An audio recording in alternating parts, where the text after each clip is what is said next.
Manisha academy channel में आप लोगों का बहुत बहुत स्वागत है। अभी हाल ही में आई हुई जो नई शिक्षा नीति 2020 है, जो लगभग 34 साल बाद ये परिवर्तन हुआ है, जिसमें उसके कुछ महत्वपूर्ण बिंदुओं को हम देखने वाले हैं। तो चलिए स्टार्ट करते हैं। यहाँ पे देखते हैं, ये है नई शिक्षा नीति की प्रमुख जो विशेषताओं के रूप में है, ये महत्वपूर्ण जो बिंदु हैं उसके बारे में हम बता रहे हैं यहाँ पे। तो यहाँ जो पहला हमारा बिंदु है, केंद्र राज्यों द्वारा शिक्षा पर सार्वजनिक व्यय जीडीपी के 6% तक बढ़ाया जाएगा। अगला पॉइंट है, मानव संसाधन विकास मंत्रालय का नया नाम बदलकर शिक्षा मंत्रालय होगा। जो नई शिक्षा नीति है, इसके अंतर्गत एक बिंदु है कि जो मानव संसाधन विकास मंत्रालय है अभी वर्तमान में, इसका नाम बदलकर जो है सिर्फ ये शिक्षा मंत्रालय करने का जो है प्रस्ताव है। आगे है, सीखने, मूल्यांकन करने, योजना बनाने, प्रशासन को बढ़ावा देने के लिए प्रौद्योगिकी का उपयोग करने पर विचारों का मुक्त आदान प्रदान करने हेतु एक मंच प्रदान करने के लिए एक स्वायत्त निकाय राष्ट्रीय शैक्षिक प्रौद्योगिकी मंच का निर्माण किया जाएगा। यहाँ पे बताया जा रहा है कि जैसे सीखने और मूल्यांकन करने, योजना बनाने, प्रशासन को बढ़ावा देने के लिए, इन सब के लिए एक स्वायत्त निकाय होगी जिसका नाम होगा राष्ट्रीय शैक्षिक प्रौद्योगिकी मंच के नाम से ये बनेगा, जिसमें ये सारी चीज़ों की देखरेख होने की बात की गई है। अगला पॉइंट है, डिजिटल शिक्षा संसाधनों को विकसित करने हेतु एक प्रौद्योगिकी यूनिट, जिसको टेक्नोलॉजी यूनिट का गठन किया जाएगा। यह नई यूनिट डिजिटल अवसंरचना, सामग्री तथा क्षमता निर्माण को समन्वित करेगी। अगला पॉइंट है कि वर्ष 2030 तक शिक्षण कार्य करने के लिए न्यूनतम योग्यता 4 वर्षीय इंटीग्रेटेड डिग्री की जाएगी। ये मोस्ट इम्पॉर्टेंट है कि ये जो 2030 तक की शिक्षण कार्य करने के लिए, मतलब अध्यापक के लिए बताया जा रहा है कि जो अध्यापकों की नियुक्ति होगी उनके लिए जो निर्धारित एक प्रमाणिक जो योग्यता होगी वो है 4 वर्षीय इंटीग्रेटेड बीएड डिग्री रखने की बात की जा रही है यहाँ पे। अगला पॉइंट हमारा है, शिक्षा में डिजिटल विभाजन को पाटने में सहायक करने के लिए शिक्षकों का भारतीय स्थितियों के अनुकूल ऑनलाइन शैक्षणिक विधियों का प्रशिक्षण भी दिया जाएगा। यहाँ पे बताया जा रहा है कि जो डिजिटल विभाजन है, जो गैप है, जो अभी ये कोरोना के कोविड-19 की स्थितियाँ उत्पन्न हुई हैं, इसमें देखा जा रहा है कि बहुत सारे शिक्षक जो हैं ऐसे मतलब ऑनलाइन प्लेटफॉर्म पे पढ़ाने के लिए या जो तकनीकी रूप से जो है डिजिटल की स्थितियों में वो अपने आप को सक्षम नहीं पा रहे हैं। इस सारी चीज़ को देखते हुए शिक्षकों को भारतीय स्थितियों के अनुकूल ऑनलाइन शैक्षणिक विधियों का प्रशिक्षण दिया जाएगा। तो इसमें बताया जा रहा है कि अब ये जो नई शिक्षा नीति है, इसके अंतर्गत जो शिक्षक हैं उनको जो है ऑनलाइन सारी चीज़ें कैसे पढ़ाई जाती हैं, कैसे अपने आप को उसके अंतर्गत प्रेजेंट किया जाता है, ये सारी चीज़ों का क्या होगा, प्रशिक्षण दिया जाएगा। तो ये कुछ पॉइंट हैं। चलते हैं अगले पॉइंट की तरफ।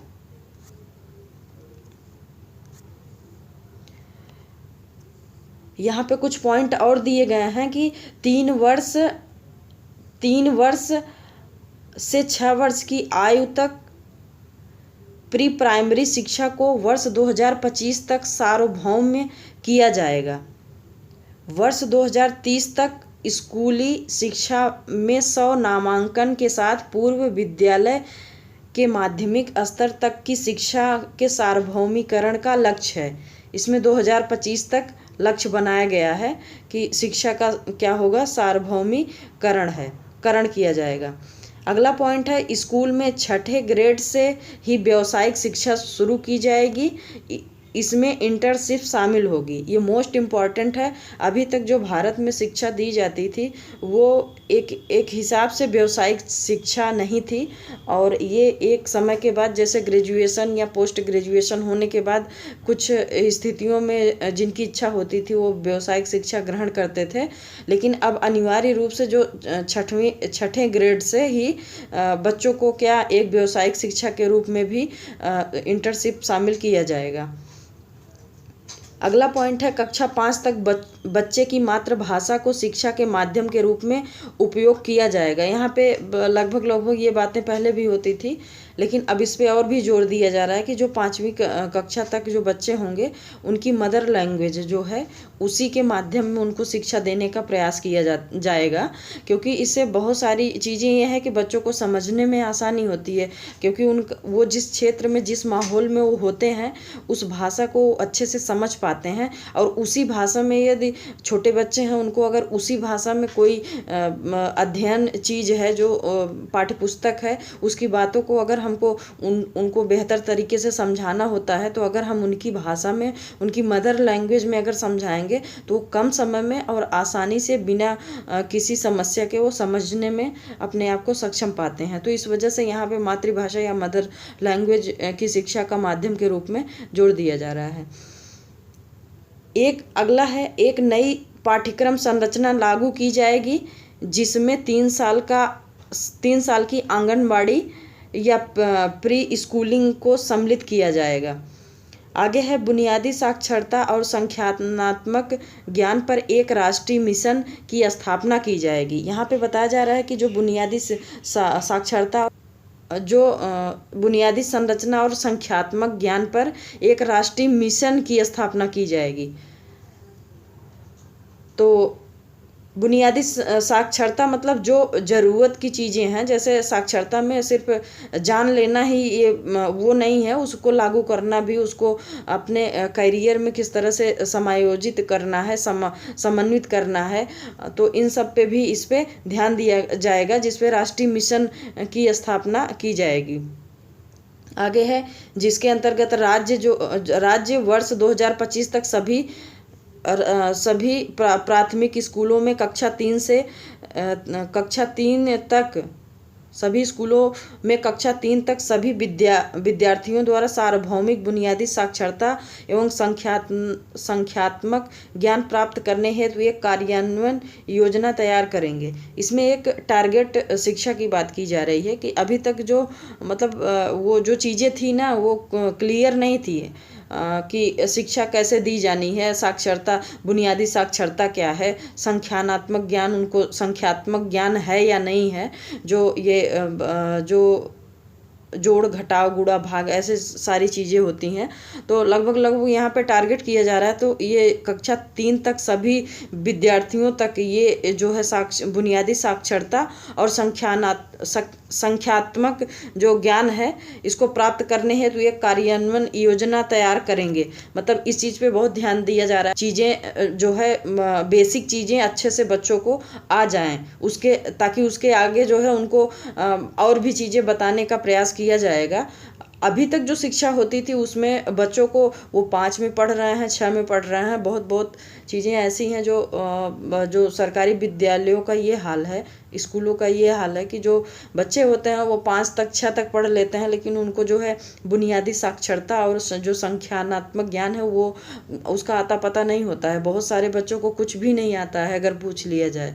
तो इस पे विशेष रूप से ध्यान देने की बात की गई है इस नई शिक्षा नीति के तहत। बोर्ड परीक्षाओं के आसान बनाने के लिए उन्हें फिर से डिजाइन किया जाएगा। परीक्षा में तथ्यों को रटने के बजाय मुख्य दक्षताओं का परीक्षण किया जाएगा, जिसमें सभी छात्रों को 2 बार परीक्षा देने की अनुमति होगी। यहाँ पे बताया जा रहा है कि जो विद्यार्थी होंगे वो 2 बार परीक्षा देंगे, और जो अभी तक रटने की परंपरा चली आ रही है तो इसको जो है थोड़ा कम करते हुए मुख्य दक्षता मतलब होता है कि आप जो भी पढ़ा रहे हो उसको इस आधार पे पढ़ाओ कि उसको रटने की ज़रूरत ना पड़े, वो किसी चीज़ से कनेक्ट करके उस कॉन्सेप्ट को, उस बात को अच्छे से वो समझ पाए। तो इसमें ये चीज़ है कि बच्चे को आसानी से समझाया जा सके, उसको उस चीज़ को रटने की ज़रूरत न पड़े। आगे है स्कूली प्रशासन में परिवर्तन किया जाएगा। इसके लिए एक नई स्कूल गुणवत्ता आकलन एवं प्रत्यायन संरचना तथा सार्वजनिक और निजी दोनों प्रकार के स्कूलों को विनियमित करने के लिए एक स्वतंत्र प्राधिकरण का गठन किया जाएगा। यहाँ पे बात की जा रही है कि एक यहाँ पे जो काम करने वाला होगा एक स्वतंत्र प्राधिकरण होगा, जिसके तहत जो है ये स्कूल गुणवत्ता आकलन और प्रत्यायन संरचना को जो है सार्वजनिक और निजी दोनों प्रकार के स्कूलों में जो है ये देखरेख करेगा, जो स्वतंत्र प्राधिकरण होगा। ये विविध प्रवेश तथा निकास विकल्पों के साथ 4 वर्षीय स्नातक डिग्री का आरंभ किया जाएगा। एमफिल डिग्री को समाप्त कर दिया जाएगा। यहाँ पे बात की जा रही है ये जो 4 वर्षीय डिग्री का वो बीएड की बात अभी की गई, जो 4 वर्षीय है उसको बोल रहे हैं कि उसको प्रारंभ किया जाएगा और एमफिल जो डिग्री है इसको समाप्त किया जाएगा। चिकित्सा एवं कानूनी शिक्षा को छोड़कर समस्त उच्च शिक्षा के लिए एकल अति महत्वपूर्ण व्यापक निकाय के रूप में भारत उच्च शिक्षा आयोग, जिसको higher education commission of India कहा जाता है, HECI का गठन किया जाएगा। विभिन्न यहाँ पे ध्यान देना है कि जो चिकित्सा और कानूनी शिक्षा को छोड़ के, कानूनी शिक्षा और चिकित्सा को छोड़ के और जो शिक्षा के जो स्तर हैं उस पे बात की जा रही है कि उन सब के लिए यहाँ पे higher education commission of India का गठन किया जाएगा। विभिन्न संस्थानों के मध्य अकादमिक क्रेडिटों को अंतरित एवं गणना को आसान करने के लिए एक एकेडमिक बैंक ऑफ क्रेडिट की स्थापना की जाएगी। यहाँ पे एक एकेडमिक बैंक ऑफ क्रेडिट की स्थापना की जाएगी। महाविद्यालयों को 15 वर्षों में चरणबद्ध स्वायत्तता के साथ संबद्धता प्रणाली समाप्त की जाएगी, जिससे प्रत्येक महाविद्यालय एक स्वायत्त डिग्री देने वाली संस्था अथवा विश्वविद्यालय के एक घटक कॉलेज के रूप में विकसित हो जाएगा। आगे है एनईपी का मतलब जो नई शिक्षा नीति है 2020 का लक्ष्य यह है कि व्यावसायिक शिक्षा सहित उच्चतर शिक्षा में सकल नामांकन अनुपात को 3% 2018 से बढ़ाकर 2035 तक 50% करना है। यहाँ पे जो व्यावसायिक शिक्षा की बात है इसी पे ज़्यादा जोर दिया जा रहा है। जो है 3% थी, इसी को बढ़ाकर 2035 तक किया गया है। लेकिन जो लक्ष्य है प्राप्त करने का जो 3% था उसको अब व्यावसायिक शिक्षा को बढ़ा के हमको कितना करना है, 50% करना है। उच्चतर शिक्षा संस्थानों में 3.5 करोड़ नई सीटें जोड़ी जाएंगी। वर्ष 2030 तक शिक्षण कार्य करने के लिए न्यूनतम योग्यता 4 वर्षीय इंटीग्रेटेड बीएड डिग्री तय किया जाएगा। शिक्षा में डिजिटल विभाजन को पाटने में सहायता करने के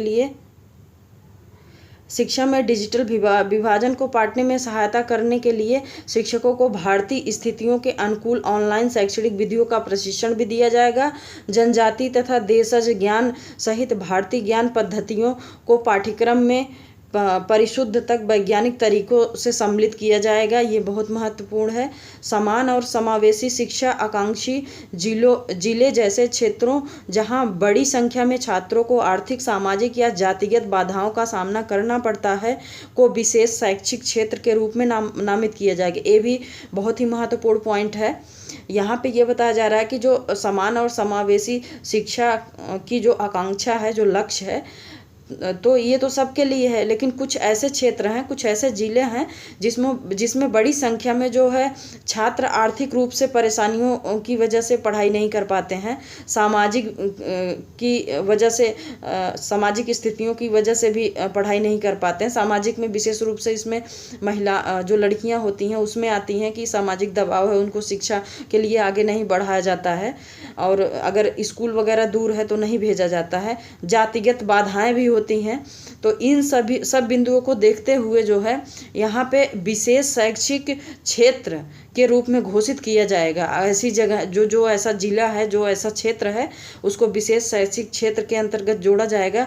जोड़ने के बाद उसमें विशेष रूप से जो समस्याएं हैं उसको सॉल्व करते हुए नज़दीक शिक्षा की व्यवस्था की जाएगी, नज़दीक स्कूल किए जाएंगे। जो और भी समस्याएं आएंगी उसको दूर करने का प्रयास किया जाएगा। सभी लड़कियों तथा ट्रांसजेंडर छात्रों को समान गुणवत्ता युक्त शिक्षा प्रदान करने के लिए केंद्र सरकार लैंगिक समावेशी कोष की स्थापना करेगी। मोस्ट इम्पॉर्टेंट ये भी पॉइंट है कि अभी तक जैसे जो ट्रांसजेंडर होते थे बच्चे, उनके लिए जो है बहुत समस्या होती थी समाज में। तो इसके लिए इसमें नई शिक्षा नीति में जो ये पहल की गई है ये बहुत ही सराहनीय है। यहाँ पे जैसे लड़कियों के लिए और ट्रांसजेंडरों के लिए, दोनों के लिए समस्याएं होती हैं। विशेष रूप से लड़कियों की शिक्षा अधूरी रह जाती है, पढ़ना चाहती हैं वो नहीं पढ़ पाती हैं। और इसी तरह से ट्रांसजेंडर को भी एक सामाजिक जो मानसिकता मान लिया गया है जो कि सही नहीं है। इनको जो है समाज से बहिष्कृत कर दिया जाता है, परिवार से बहिष्कृत कर दिया जाता है। तो इस वजह से बहुत सारी समस्याएं होती हैं। बहुत सारे इस समय जो आंकड़े आ रहे हैं सामने, बहुत से ट्रांसजेंडर ऐसे हैं जिनकी पढ़ाई बिल्कुल जीरो हुई है, मतलब हुई ही नहीं है। तो इस स्थिति को देखते हुए समान गुणवत्ता युक्त शिक्षा प्रदान करने की बात की गई है इस शिक्षा नीति में, जिसमें एक विशेष कोष की स्थापना की जाएगी। वो कौन सा कोष होगा? लैंगिक समावेशी विकास। मतलब लैंगिकता के आधार पर कोई भी उसमें भेदभाव नहीं होगा, सबका समान विकास होगा शिक्षा के स्तर पे। तो क्योंकि नई शिक्षा नीति से संबंधित हैं, बहुत शिक्षा नीति में बहुत सारे बिंदु हैं, लेकिन ये जो है, ये जितने भी यहाँ पे हम मेंशन किए हुए हैं ये बहुत ही मोस्ट इम्पॉर्टेंट है, जिसको जानने की ज़रूरत है। हमें उम्मीद है आप लोगों को ज़रूर पसंद आया होगा। यदि पसंद आया हो तो वीडियो को लाइक, सब्सक्राइब, कमेंट करना ना भूलें। Thank you for watching.